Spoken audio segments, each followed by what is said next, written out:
Turn it up, swashbucklers. You're listening to Under the Crossbones, episode number 192. My name is Phil Johnson. I'm your host for the show and the ship's lab grader each and every week. Thanks for tuning in. Thanks for telling your friends and visiting sponsors and sending donations and all that cool stuff that you do that helps me keep the old boat afloat. I appreciate it. Today, we're brought to you by Scuba Wise and Pirate Radio, the Treasure Coast. We'll be talking about them later. Episode number 192. Fun fact about the number 192. In the year 192, on December 31st of that year, Emperor Commodus, who we talked about a few episodes ago, because Commodus is his toilet name. Emperor Commodus, he alarmed the Senate by appearing dressed as a gladiator for his new consulship on that was supposed to begin on January 1st. And apparently that was a faux pas on his part, probably a little aggressive. They probably thought it was a little aggressive. His mistress, Marcia. His mistress, Marcia, finds her name on the imperial execution list and hires the champion wrestler named Narcissus to assassinate Commodus, and he does that by strangling him to death, either in his bed or in a bathtub. It's up in the air as to which one. He's a wrestler. I'm kind of disappointed that he didn't kill him with a folding chair to the head. I think that would have been a much better way to go. But what a weird story, right? The mistress hires a wrestler to kill the leader. That would have been like if Monica Lewinsky had hired Stone Cold Steve Austin to knock off Bill Clinton in 98. Weird. Although if it happened today, we'd probably just go, all right, well, there's that thing. Everything's weird. Everything's weird, you guys. I drove from San Diego. By the way, I'll tell you, I'm in San Diego this week. I'm doing this a couple days earlier than I normally would because of the scheduling and stuff. And if it sounds a little bit different today, it's because I'm not in my home studio. I am in a walk-in closet in an Airbnb in San Diego. So trying to make do and reduce the reflections around the room a little bit. But I don't know how it's working. So if it sounds a little reverby, that's why. You'll live. It'll be good. And so I'm down here, I drove from San Jose to San Diego, and I packed snow chains. I don't know. I don't know what's going on with the weather. It hailed in my yard a few days ago, and it was 68 degrees outside. So weird things happen with the weather. And but I'm down here in San Diego, where it's very beautiful, of course, most of the time, and doing some shows to get ready for the comedy special that I'm filming in August 16th at the Comedy Palace here in San Diego. So I'm running around town doing shows, trying out some of the dicier, more difficult, more edgy material that I'm going to be doing in the show, just to make sure that it flies here before I do it for real on camera. And but it's been going very well, and I always enjoy visiting San Diego. And so let me run down the tour dates here real quick. Let's see. Coming up June 1st, I'll be at 8 Bridges Brewery, Livermore, California. June 7th and 8th, I'll be at DeChico's in Clovis, California. That's 2 nights, one show each night. June 13th through 16th, 4 nights at the Pechanga Casino in Temecula, California. That's going to be a blast. June the 21st, Main Street Cafe in Benicia, California. On the 22nd of June, Comedy Oakland in Oakland, California. And then June 29th and 30th, you can find me at the Pirate Invasion of Long Beach in Long Beach, California, where I will be co-emceeing on the main stage all weekend long. I'll also be doing Facebook Lives from the event and all that kind of good stuff. So if you can't make it out there, watch for the Facebook Lives. It's going to be a lot of good time stuff. My guest on the show today is Rebekah Harris of Silverella, and she makes jewelry. And really cool nautical themed jewelry that you are going to dig. Thanks to Moonsun Kim for the shout out, the suggestion on this one. And it's I'm not a jewelry guy. I wear one piece of jewelry, and I have been wearing it for almost 30 years, but 25, 26 years now. And that's it. I know next to nothing about jewelry. And so I wasn't entirely sure what we were going to talk about going into this. And it turned out to be a really, really great talk. We're going to talk about what really sells a piece of jewelry, much more so than the gems and materials that are in it. We're going to talk about how Rebekah sort of accidentally fell into the jewelry business. I always love a good accidental fell into business story. She's going to tell us some really cool stories about the New York Diamond District, the super ironic name of her hometown. You're going to get a laugh out of that one. And we're going to talk about why she moved her studio from New York City to Montauk just recently and all the cool stuff that they are doing out there. So that is coming up in just a second with Rebekah. And if you're enjoying the show, come join us over on Facebook. Facebook.com/underthecrossbones. On Twitter, we're at undercrossbones. Know the in that. And do make sure that you hit that subscribe button in whatever you're listening to this on right now. You hit the subscribe button and you will get the new episodes automatically every Tuesday when you wake up. It'll be there for you. First thing in the morning, you can brush your teeth and listen to me yak in your ears. Here's the dumb thing. I got to San Diego yesterday. I drove 9-10 hours, something like that. I'd been up since 5 o'clock in the morning, driving all day. Checked into my Airbnb, went and did a show. And then after the show, I went over to one of the other comedy clubs in town, the Madhouse Comedy Club, to visit some friends and just hang out with the crew and the dudes I know down here. And I did not get to bed until, 1:30, close to 2 o'clock in the morning, which is not super normal for me until I get on the road. As soon as I'm on the road, it's nighttime again. And but I was like, tomorrow's Saturday. My show is until 7:30 at night. I can sleep in. I don't have to worry about it. My brain though woke up at 7 a.m. Why? Because I normally wake up at 7 a.m. It didn't seem to matter that I'd gone to sleep at 2. My brain was like, yeah, hey, 7, time to wake up. So I'm getting a lot of work done today, which is nice. Went out and had a good old San Diego burrito. San Diego, known for good Mexican food because it's so close to the border. So I went out to have a good burrito, which not real Mexican food because Americans invented burritos. But I'll tell you what, they're doing a thing here in San Diego called the Cali burrito or the California burrito, in which they put French fries in the burrito. And you know what? Stop it. Just stop it. We can stop the Caucasianization of Mexican food now. Okay, we're burrito. We did burrito. We've done gorditas and things like that. Just stop. Don't put French fries in things. There's just no need for that. You know what there is a need for though? Some scuba diving for you. Yes, we're sponsored today by Scuba Wise Treasure Expedition Sunken Treasure Workshop, and this is such a cool thing.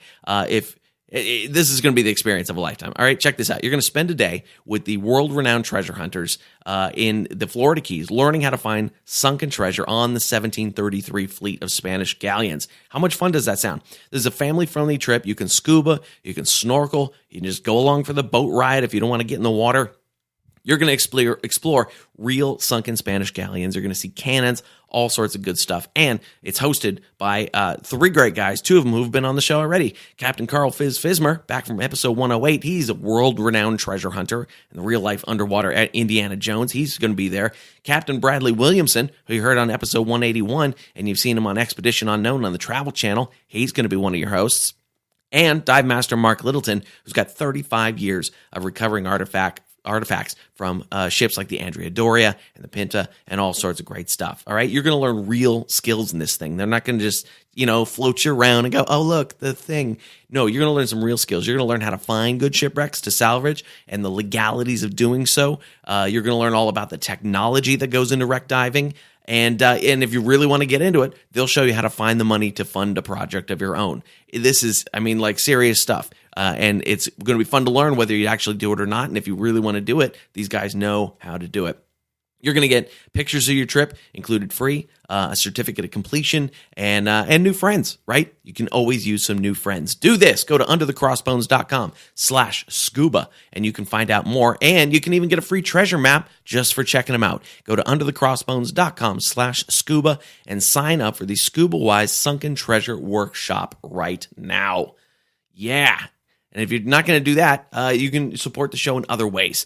And which you should do that. You can do, and you know what? You could do both of them. You could go on the scuba diving trip, and you can support the show in other ways. Mostly by telling your friends about the show. That's the best way. But if you want to do some monetary support, go to underthecrossbones.com/support. Right there's a little PayPal box where you can put any amount in there that you feel is appropriate. And there's a Amazon banner. You click that Amazon banner. You go to Amazon, buy yourself something nice.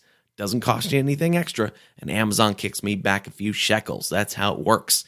And if you want to be a sponsor of the show, like Scuba Wise or Pirate Radio The Treasure Coast, that's easy to do too. All the information is there at underthecrossbones.com/support. All right? I think we covered it all. I think we covered everything that we needed to cover.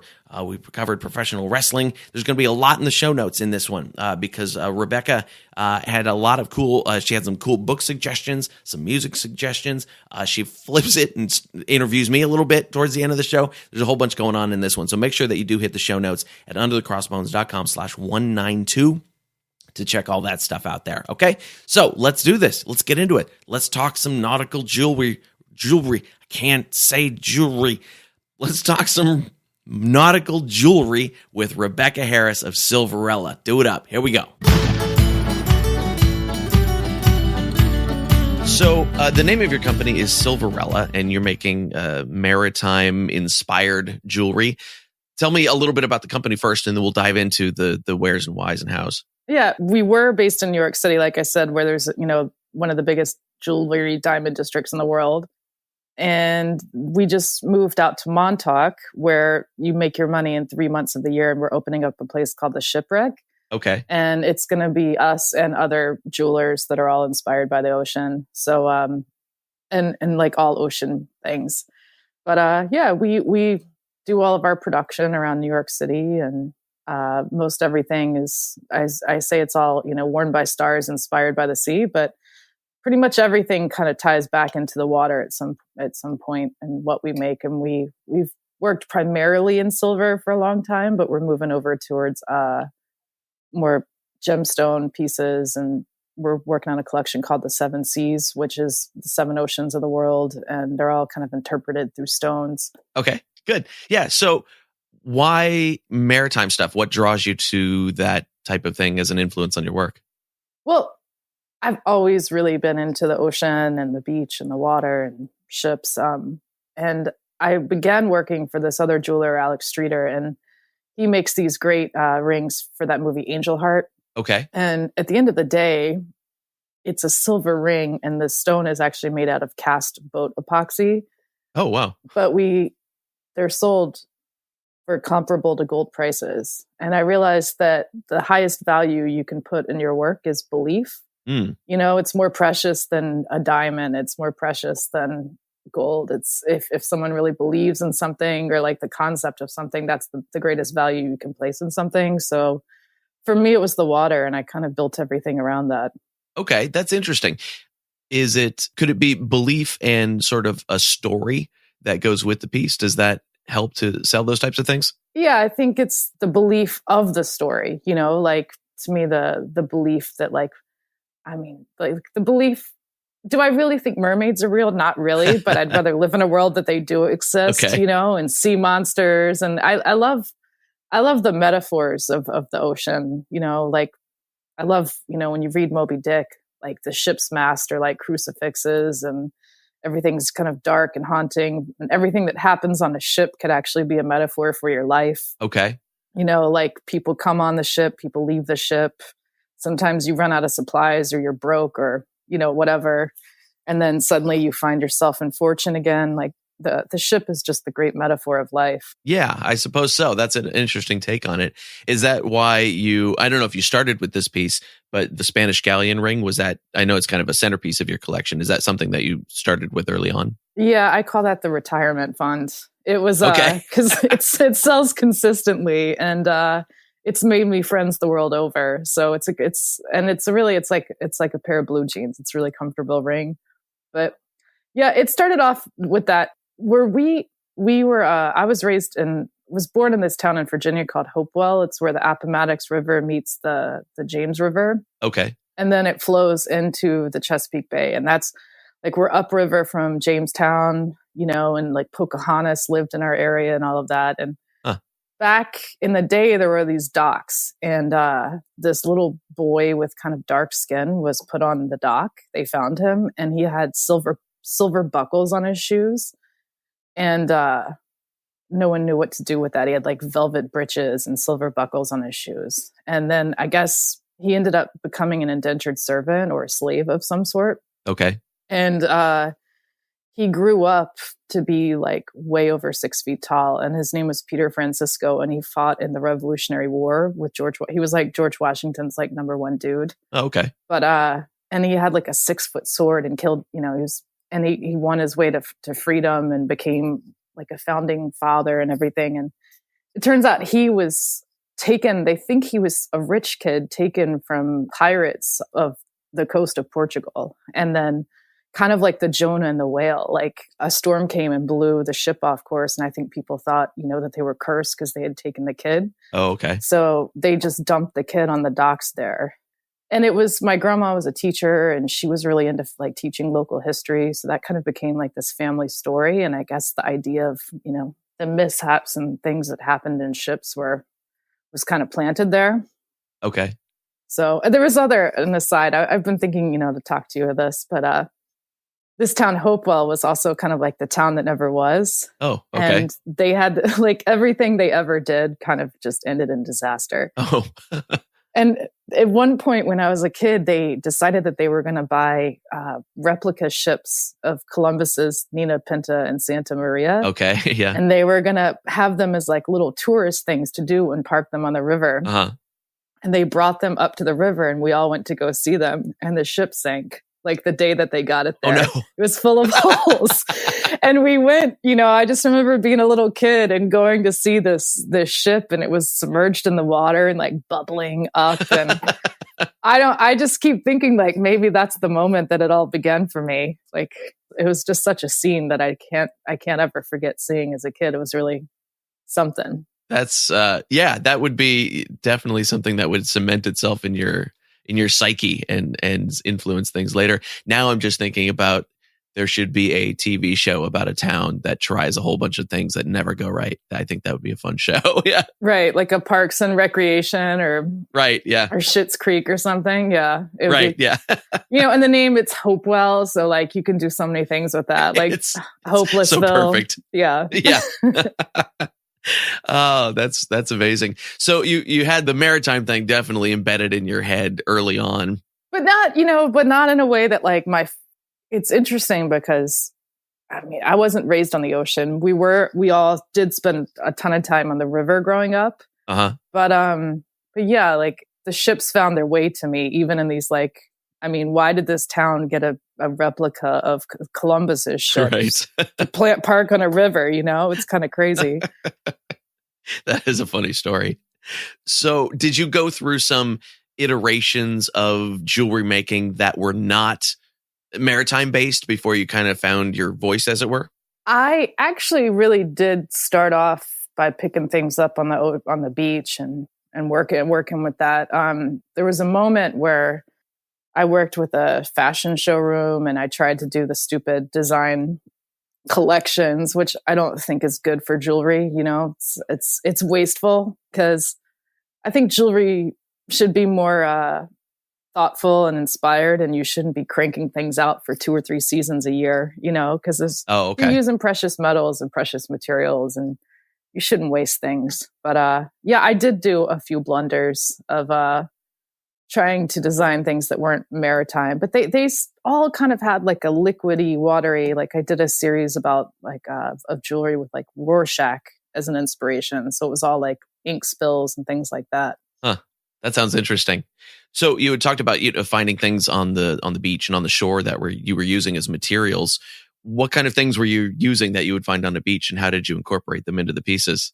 Oh my God. My life I've like in my workshop right now, I've learned that when you pick something up off the beach, if you're not ready to use it, you have to keep it in water. Okay. And it looks like I'm a mad scientist. There's like seaweed curing in jars. There was a shark that washed up last fall, and the entire vertebrae was on the beach. So we found some of the biggest pieces of it that we're letting them kind of cure a little more before we drill them out and turn them into bracelets. Okay. I do lots of stuff with crab claws, and barnacles are kind of like second to the ships. The barnacles are like the next biggest thing I do. We've been making a joke of like, make your diamonds great again. A lot of people are coming out with, things from old relationships that have gone south and pieces of their past, and they're breaking out their diamonds, and then we set them in barnacles and give it a new life. So I saw the barnacle pieces on your website. So there's actual barnacles in there then? Well, we cast the barnacles. So I find them and then we, build them up.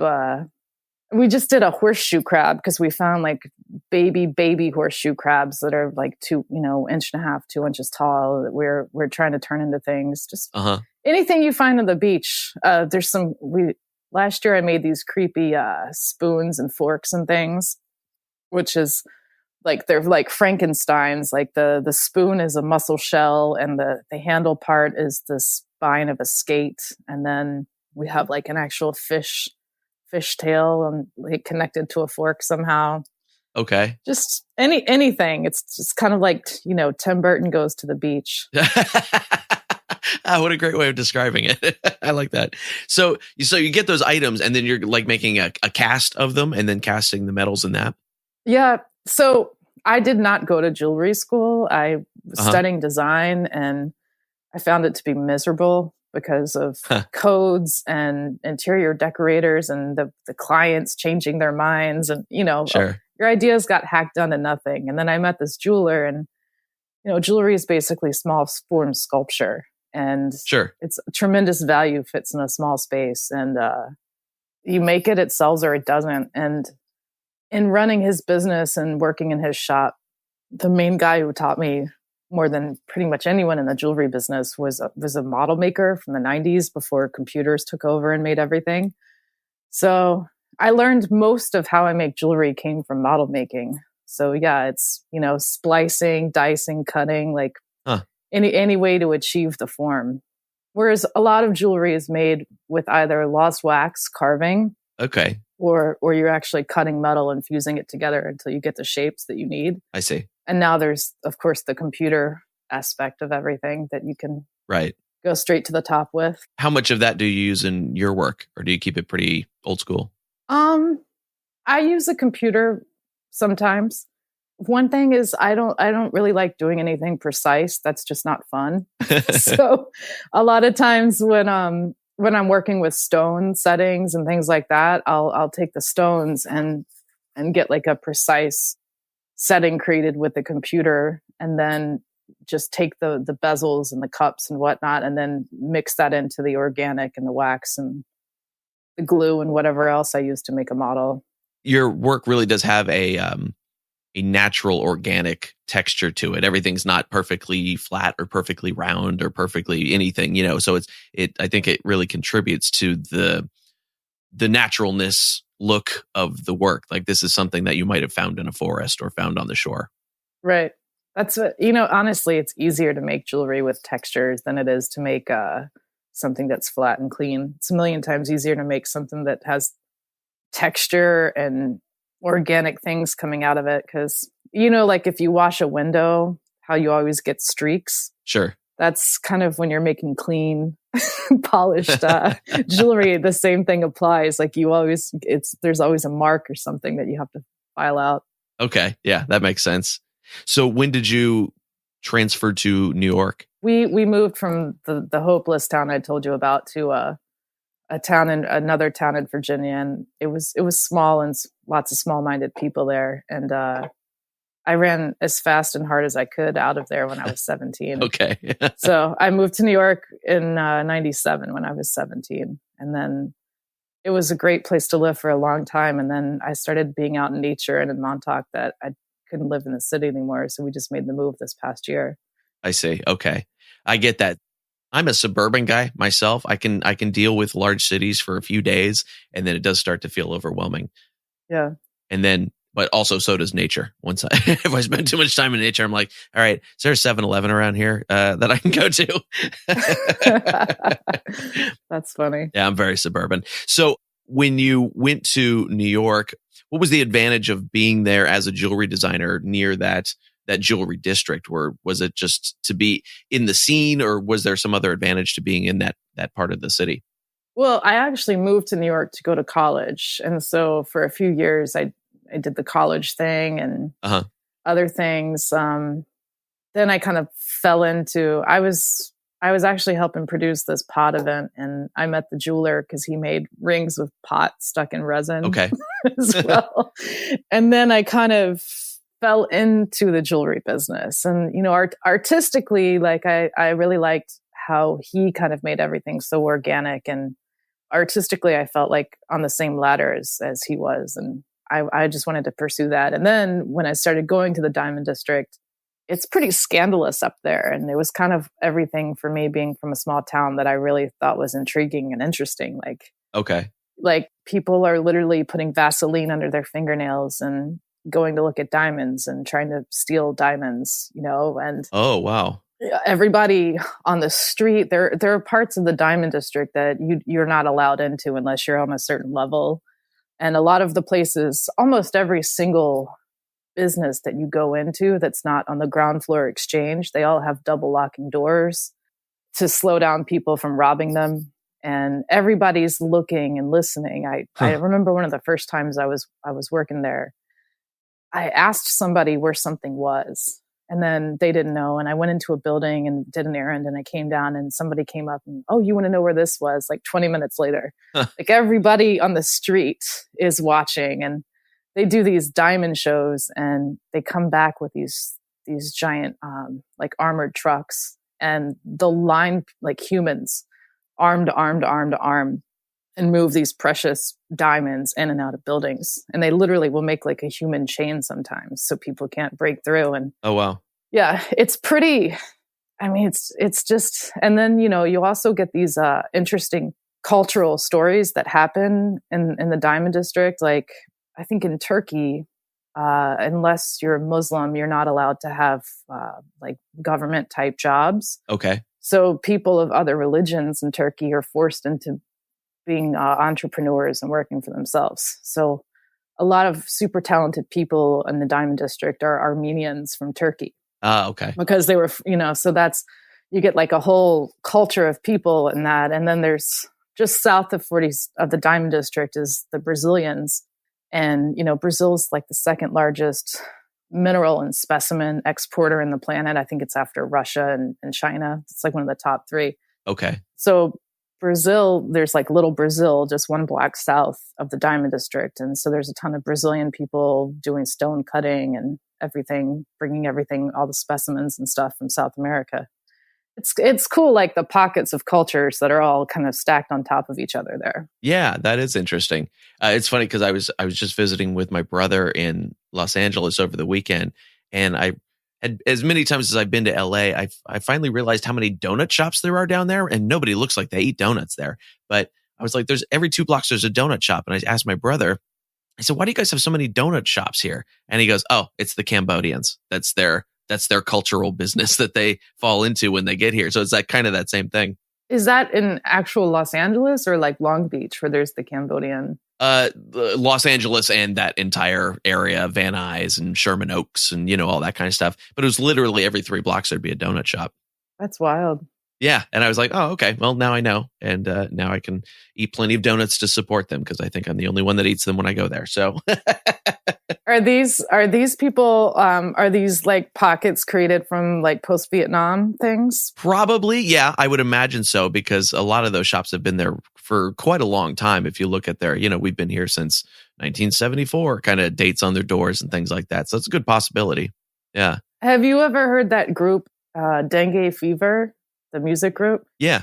I got really into them years ago, and it was so crazy because it was like the guys who formed the band they were brothers, and they were backpacking through Southeast Asia. Uh-huh. And I guess Pol Pot tried to kill all the artists. So almost all the music from the 60s had been destroyed. Sure. And certain people had hid the music. And then they made these mixtapes. But it even goes back farther. Like, technically the US wasn't in Cambodia. Uh-huh. But the Cambodian people were listening to the US soldiers' garage rock in the 60s and kind of mimicking that and creating this music. Then Pol Pot came and tried to, kill all the artists, and some of the music was saved. And then the guys in the band were backpacking and found these tapes of this music and then kind of brought the music back. It's like a coconut bouncing around the world or something, they heard it and they imitated the music and made their own, and then they almost killed it. And then the music ends up back over here in the new version with, I think the singer in Dengue Fever was Cambodian, but raised in Vietnam or Thailand, something like that. Okay. Oh, that's really intriguing. I'm familiar with them. I've listened to them a few times, but now knowing that story, now I got to go dig deeper into their stuff, which it is another example of the story selling the product. It's much like your jewelry. I went to Parsons for college a little bit, and they really wanted people to know how to talk about what they did, or that's what I took away from it, at least. I didn't like that, which is part of why I left. I didn't want to be all about speaking about things. I wanted to do things. And I left to be more tactile and work with my hands and not, sit behind a drafts board or a computer and, sure, be able to. But to me, history it's so much better than real life. Like, stories are so much better than the made up stories. The real stories are wild. Yeah. Oh, yeah. Yeah, definitely. So dealing with that jewelry district in New York, I can imagine when you first get into that, there's definitely a wow factor to it. Did it get tedious after a while where you're like, ugh, I got to do this again? Was that part of the contributing to getting out of the city? I wouldn't say that the Diamond District is part of me wanting to leave the city. The city is part of me wanting the city. It's very, very crowded, and they're constantly, over the past year, they were going to make it so you couldn't cross a bridge unless you had a lot of people in the car because they needed to fix the subway that went over the bridge.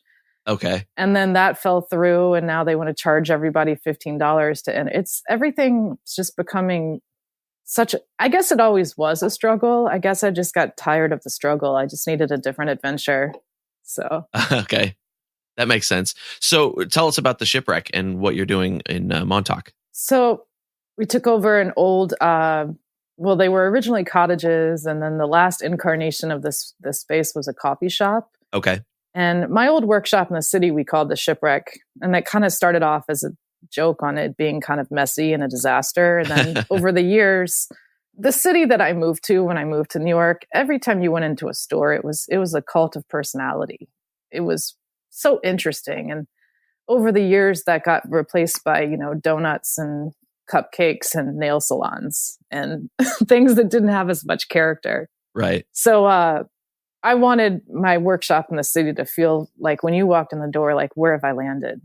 So we covered every inch of the walls in wood, and it felt like you had descended into a ship when you got there. And nice. So it's almost the exact same square footage, but this time it's a little bit more retail and less all workshop. So we've created this space, and it's kind of silly, but the inspiration for this one is I read this book about Captain Cook's traversing the world years ago, and he had this guy, Joseph Banks, on board, who was a famous botanist. I think he named Bougainvillea and, Botany Bay, everything's named for him. And I guess he was he showed up Captain Cook quite a bit, collecting human pets in Tahiti and things like that. And after he paid for the first adventure, I don't think Cook wanted him back.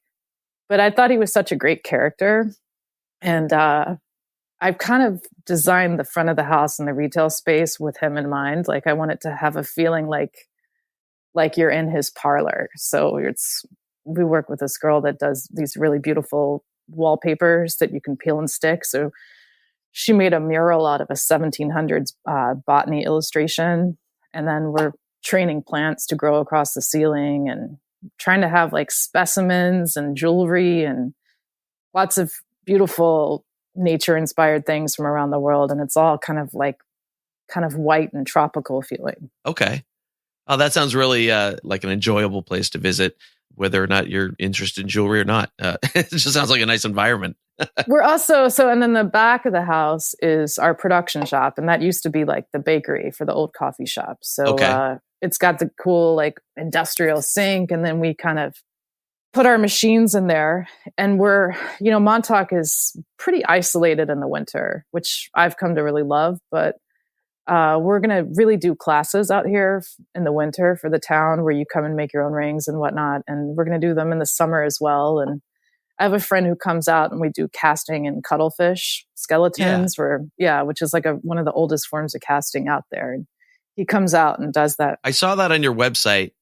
And what is that about? Tell me a little bit about that, because I was like, okay, that's a weird thing. It's funny because nobody in New York City ever signed up for it. We did the classes there, and it was hard for people to understand or be interested in that. Okay. Whereas everybody in Montauk is like waiting. Oh, okay. they're like ready to do it. But So cuttlefish are, they're like the skeletons of cuttlefish, which are kind of like squid-like things. And strangely, they can take a massive amount of heat on the inside without burning. But the way you order them really is through like pet suppliers, because I guess they give them to birds to pick at. Oh, okay. So they literally can be like dusty and powdery, yet they can actually hold molten silver in them. So you sand the two pieces down to a flat side, and that creates basically a mold, and you hollow out a negative shape on the inside and a gate for the metal to pour into, and wire it up and heat up silver and pour it in there, and it cools really quickly. And then you get the beautiful texture of the inside of the cuttlefish, which is it's really nice.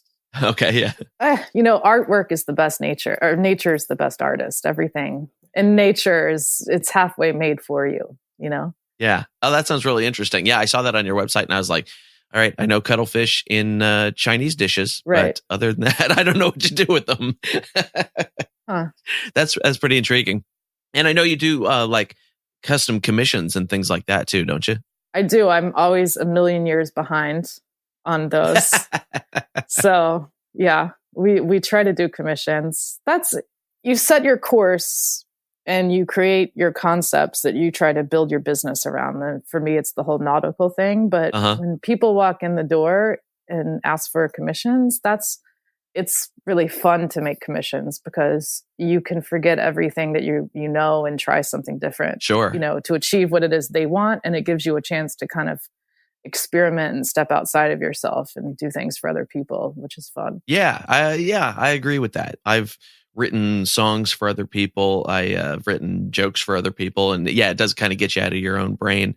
I had to do punch up on some guy's best man toast speech recently. Mm-hmm. And I was like, all right, I have no idea. But he sent me what he had. And I was like, oh, I know what I can do with this. Yeah. And it was kind of fun to get out of your own head and try and work in somebody else's voice a little bit. I think that's cool. Did you have any favorite commissions that you've done that had a particularly cool story with them?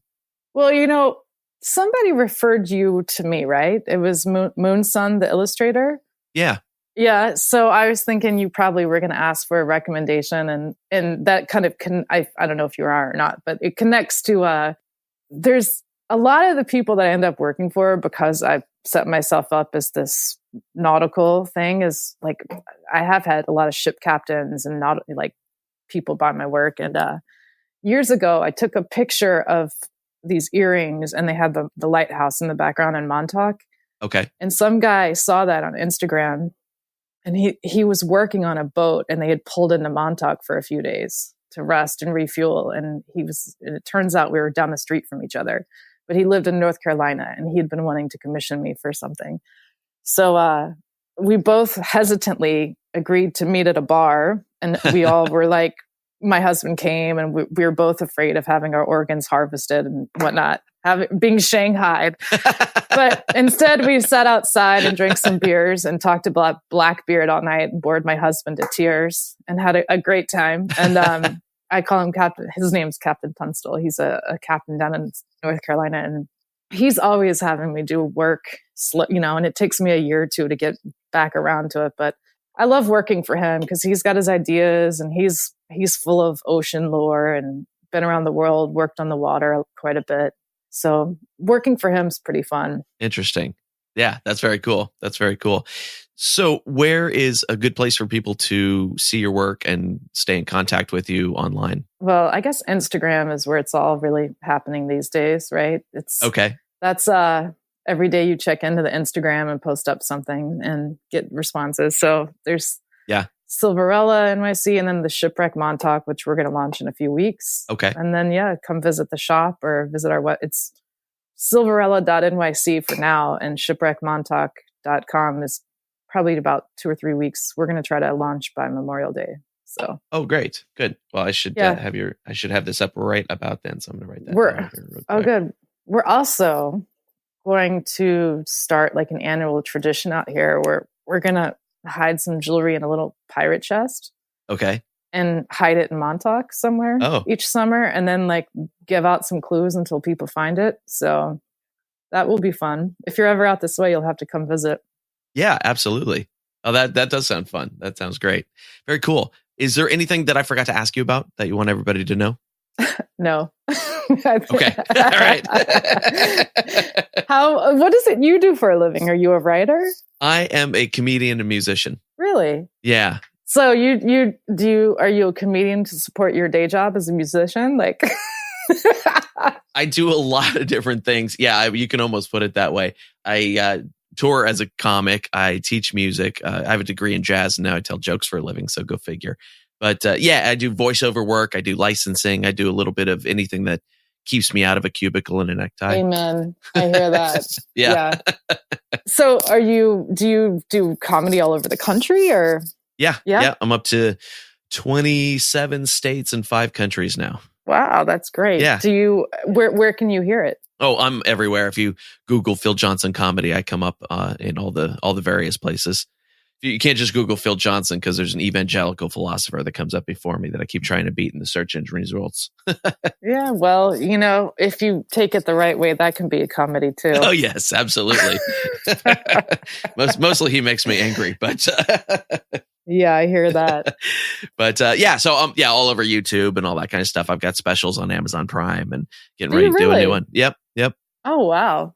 That's great. And what's your fascination with the nautical? I have, ever since I was a kid, I've been kind of a pirate geek. And for me, it came right out of writing Pirates of the Caribbean at Disneyland. That was my origin story. And we would write it and look for home decorating ideas. We're just like, that's cool. My house was always the Halloween house on the block, all that kind of stuff. And then it was, I just got into the movies and the books and the history and all that kind of stuff. And I always just kind of found it fascinating. And when I was thinking about what kind of podcast I wanted to do, there was nobody out there talking to the pirate community. There's a couple of history shows that are out there, but nobody, I discovered that there was this giant community of people who were into this stuff. And I thought, well, nobody's talking to them and putting out anything for them. So that's how I kind of ended up doing this. Have you ever read Maiden Voyage by Tanya Abe? I have not. She was the first person to sail around the world by herself. Okay. And she did it before GPS in the 80s, and she turned 18 while she was doing it. But I don't think she quite made the books because I think she towed somebody from one island to another somewhere. And so that she didn't make the Guinness Book of World Records, but she's a good writer, good sailor, and all that. Have you read Desperate Journeys, Abandoned Souls? I don't think so, no. That one you shouldn't. That's the most amazing nautical book ever. Okay. What was the name of that one again? Desperate Journeys, Abandoned Souls. Okay. It's all stories of shipwrecks and disasters and people being marooned. And it even connects to that flight that went down in Chile where they became cannibals, like the soccer team that ended up eating each other. It's insane. It's really good. Oh, yeah. Yeah, that sounds great. Good. Yeah, I'm always looking for new stuff to read. And then sometimes I go, I gotta put these down and read like a newspaper, like a newspaper, or a business book or something. Right. Very cool. Very cool. Well, Rebekah, this was super fun. I'm glad we finally got a chance to talk. Thank you. This was fun. It was nice to talk with you. I'm going to check out your comedy after this. Oh, fantastic. I appreciate it. And we'll send everybody over to the website and the Instagram and get them to pick up some jewelry too. Awesome. Thanks so much. And there it is, friends. That was my talk with Rebekah Harris of Silverella. That was so fun. That was very fun, very interesting. She's got a lot of great stories. I hope you had a blast listening to our conversation because I had a blast recording it. Did you hear something that you liked that you wanted to chime in on? Maybe a disagreement, an agreement, you wanted to add your 2 cents. Do that. Come on over to facebook.com/underthecrossbones. There'll be a thread for this episode over there, and you can leave your comments and questions and things all like that in there, and we can converse. We can discuss. We can make social media more social once again. Ooh, that sounded high-minded. All those show notes for this episode, of course, are at underthecrossbones.com/192. In there, I will put some dengue fever music, video or audio or something like that will be in there. Also, links to Desperate Journeys, Abandoned Souls, the book by Edward Leslie, and Maiden Voyage by Tanya Abe. Tanya, it's Aebi. I don't know. There'll be a link There'll be a link in the show notes for both of those books there. And of course, you can find Silverella at silverella.nyc or on Instagram at silverella.nyc. And go check out shipwreckmontauk.com to see more about the shop that she's got open there in Montauk. We're sponsored today by Pirate Radio, the Treasure Coast, of course, WKKC-DB, playing the best music of today's hits and yesterday's classics, and Pirate Radio Talk, playing the best pirate shows, including Under the Crossbones, 24/7, all commercial-free. To listen, just go to pirateradiothetreasurecoast.com or pick up the Pirate Radio WKKC-DB app in your favorite app store, or go to pirateradiotc.com or pick up the Pirate Radio Talk app in your favorite app store. And you can even ask your Alexa and Google device to do it. Just say, hey, Alexa, play Pirate Radio, The Treasure Coast, or play Under the Crossbones. And it will do that for you because it's always listening. It's always listening to you. All brought to you by iTreasureRadio.com, the very best digital media from independently owned stations. Speaking of books, I got an ebook for you. It's Alexander Squemlin's Pirates of Panama or Buccaneers of America. Originally published in 1678, Alexander Squemlin was a doctor who ended up on some pirate ships and wrote about his first-hand account, his encounters, his adventures on said pirate ships. And I've got a cool little ebook version of that book for you. Go to underthecrossbones.com, click on the free ebook link, and you can download it right there. It's all very cool and happy. And that is our show for today. Thank you once again for tuning in. I always appreciate it. Everybody seemed to like the Trevor Etienne episode last week. I'm real glad that we got to do that. I'm glad you guys liked it. If you're new to the show, thanks for hanging in there, and thanks for listening this far. There's a good chance you might have turned it off by now, but I'm going to keep talking anyway. We got some great stuff coming up.